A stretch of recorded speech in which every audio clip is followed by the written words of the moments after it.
A 10-day period of national mourning will be observed in Britain. Let's speak more on this with Anthony Philipson, British High Commissioner to South Africa. Thank you very much for availing yourself this afternoon. Maybe let's just start with how you received the news yesterday. So as it happened, I was actually in London yesterday. I'd been doing a week of calls back there, and then around about lunchtime, when the palace announced that Her Majesty had been placed under medical supervision, I decided that I needed to head back to South Africa, so I landed back in this morning. But before I got on the plane, I saw the announcement at about 6:30 UK time yesterday, 7:30 here in South Africa, that Her Majesty had passed away. So, I received it along with the rest of the British public at 6:30 yesterday afternoon. Let's talk about the next 10 days of national mourning and talk us through what will happen. So, as I understand it, I think, and we're still waiting for some details to be announced from the palace, but my understanding is that His Majesty King Charles III will address the nation, I think, at 6 o'clock UK time, 7 o'clock South Africa today, and then tomorrow there will be a formal moment proclaiming the fact that he is king, although he assumed the title immediately on the death of the late Queen Elizabeth. And then we will, as you were just saying then, enter a period, or we've already entered a period of national mourning in the UK that lasts around 10 days up until the moment of the state funeral, which again we are waiting for confirmation of the date, but I think will be around about Monday the 19th of September. So during that period here in South Africa, we will be half-masting our flags at our offices and the residences in Cape Town and Pretoria, and we will also be observing national mourning along with the people of the United Kingdom. It's been quite the year for the United Kingdom. Some have suggested that this will usher in a new era. Is this something that you also foresee? So I think, and I've remarked on this to my colleagues in the network here, the fact that this was a moment we always knew had to come, and that it was a moment that I think was still a moment of profound shock and sadness yesterday that we're all still just assimilating. The fact that we are marking her passing in the year that we were also celebrating her platinum jubilee of 70 years on the throne, I think makes it especially poignant.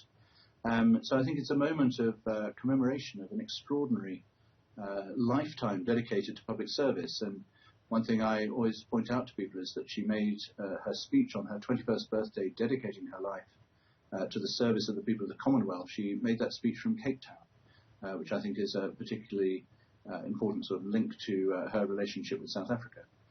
It will be a new era. We will now have His Majesty King Charles III.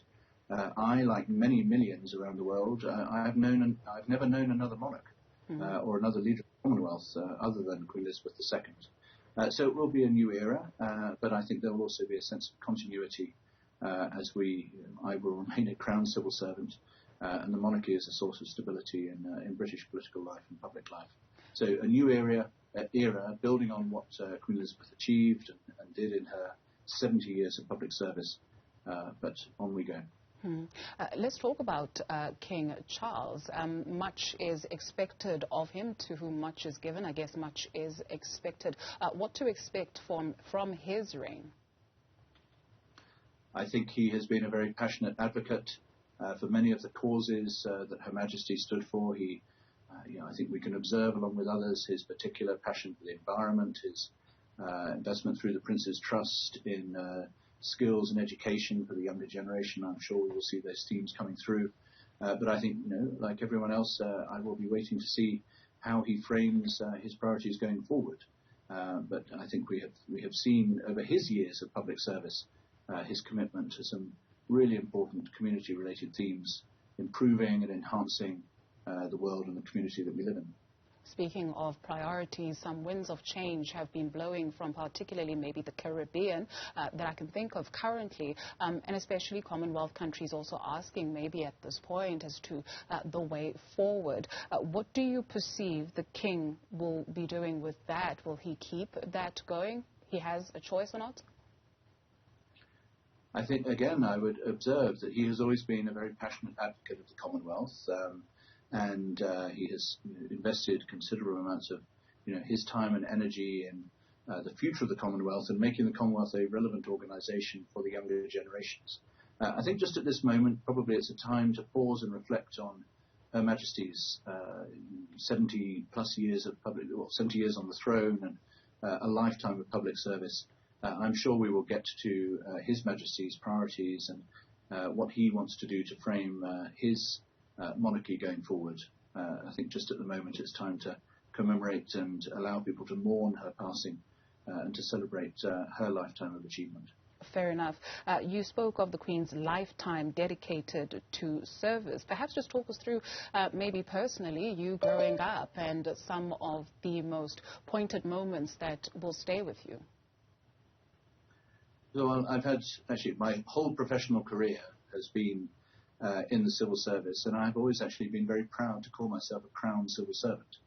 So I feel I have spent my life in service to the government of the United Kingdom, but also Her Majesty. I've had the privilege of meeting her on a few occasions. The first time I met her, I was a very young boy, and I think it was 1977. I was around 6 years old in Abu Dhabi when she visited there. I had the privilege of being High Commissioner in Singapore and meeting her before I went out there. I had the privilege of arranging a state visit for the Singaporean President in 2014.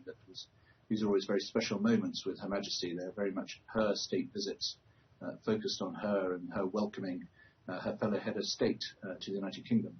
So, I've had the privilege of meeting her on a number of occasions, but the constant theme of my professional career has been as a Crown Civil Servant. So that's again why this is a particular sort of moment, I think, for me and all of my colleagues in the civil service. This is a particularly sort of important moment as we mark her passing. The British High Commissioner to South Africa, Anthony Philipson, thank you very much for availing yourself this afternoon.